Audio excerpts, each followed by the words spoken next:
Hi, I'm traveling now in Mexico and the internet here is very slow, so I'm not sure if the quality of the video and the sound will be good enough, but let's try.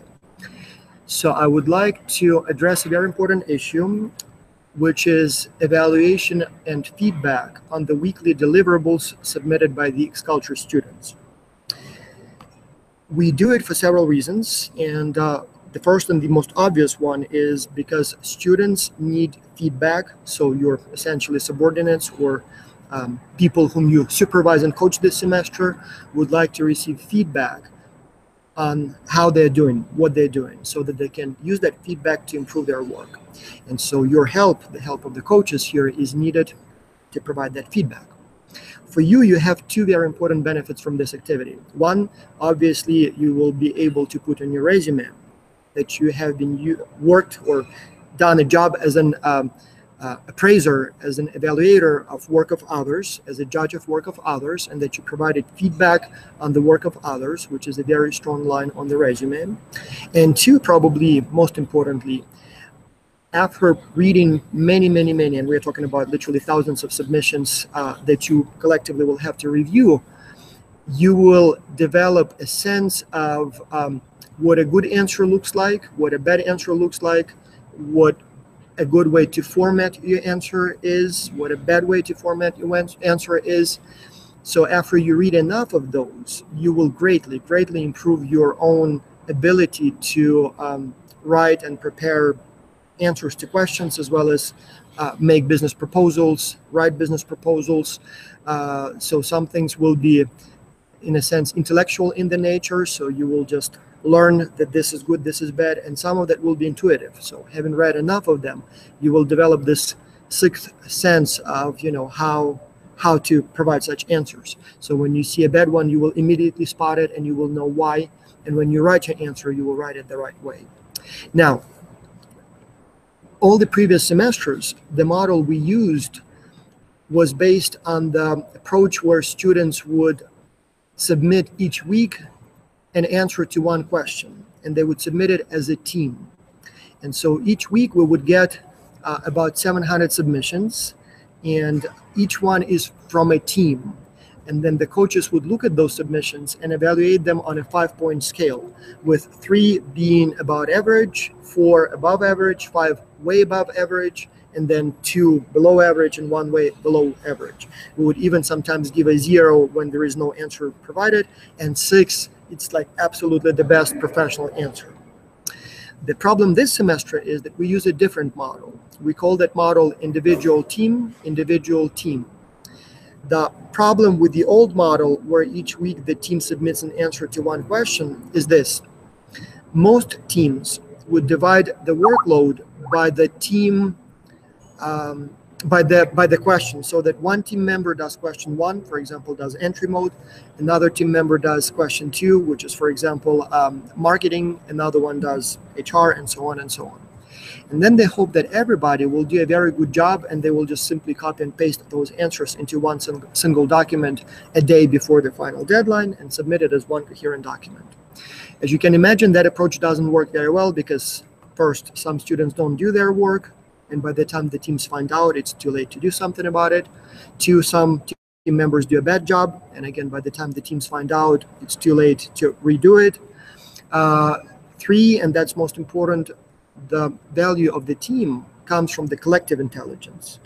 And so if each question is answered by one team member, in that case, it's not collective intelligence, it's individual students answering individual questions. So we want that exchange of ideas. We want the constructive conflict about the questions. So we want them to work collectively on every question so that the final answer is better than any team member individually could provide working alone. And so the model individual team that we use this semester is designed to overcome that limitation. So here we want each team member to work a little bit individually on each question first, and then come to the table next week with some individual answers, and then look at the individual answers of the other team members, debate them, and then collectively develop a team answer. And so what we did is we split the workload this time into 3 blocks. The first block deals with the market, the second block deals with the marketing, and the third block deals with the operations management. And so after the students meet each other and then select the client, which is the first 2 weeks, then they have 6 weeks in that kind of individual team cycle. So 3 blocks in that bi-weekly cycle. And so the old model, in the old days, the coaches would evaluate the submissions every week and provide feedback every week. This time it wouldn't work, because in week 1, we received not 1,000 submissions from 1,000 teams or 800, but we receive over 4,000 submissions, because we have over 4,000 individual students on those teams. And so we have about 35 coaches this semester. So ideally, we would like to evaluate every single submission, rank it on that 5-point scale, and provide feedback on each one. But that's over 100 evaluations that each coach has to do every week. That's just too much work. And so what we're going to do this week, and we just realized it just now. So apparently you already even received instructions for this week. And unfortunately, we have to make this adjustment along the way. So what we're going to do is this. For each block, individual team, we are going to have a slightly different assignment in week 1, work individually, or team members work individually, and for week 2, when they work as a team. For week 2, when they submit their work as a team, 1 submission per team, when we get a total of 700 or 800 submissions, we will do what we did in the previous semesters. We will ask the coaches to evaluate each of those submissions on a 5-point scale, and then provide some feedback to each of those submissions. If we have 35 coaches, that's 25 submissions to evaluate for each coach, or even if it's 50, if we would like each one to be evaluated by 2 independent judges, we can still do it. It's still doable. But in the week when it's done individually, what we're going to do is something different. Instead of providing feedback on every single submission, we are going to ask you, the coaches, to look through the submissions assigned to you, and there will be many of them. But you don't have to read every single one, but simply kind of review them for yourself. And based on that quick review, try to create some general feedback and talk about the things that you saw, things that you liked, and things that you didn't like. So your feedback can be written, would be basically, this week I looked at 100 individual submissions, and these are my general impressions. For example, in many of those submissions, I could not figure out why you do what you do. For example, you recommended, Germany as the entry market, but you never explained why.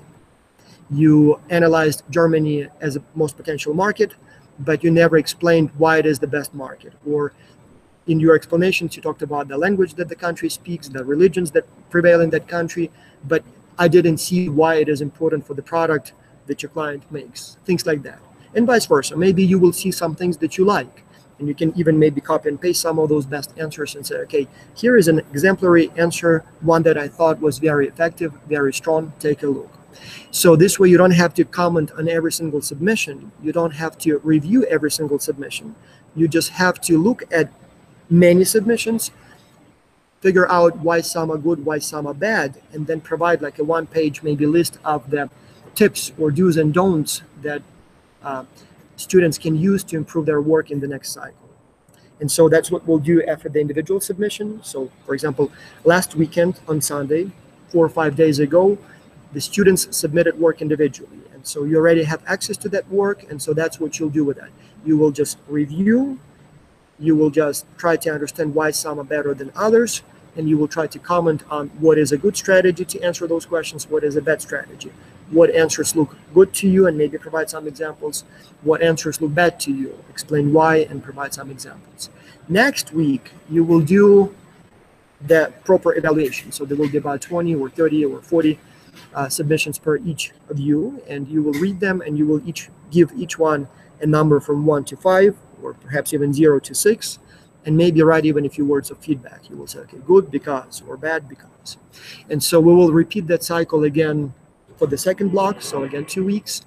And for the third block, it will be basically coinciding with the end of the project. So we will only be able to provide the feedback on the individual submission, because the team submission will coincide with the submission of the final report.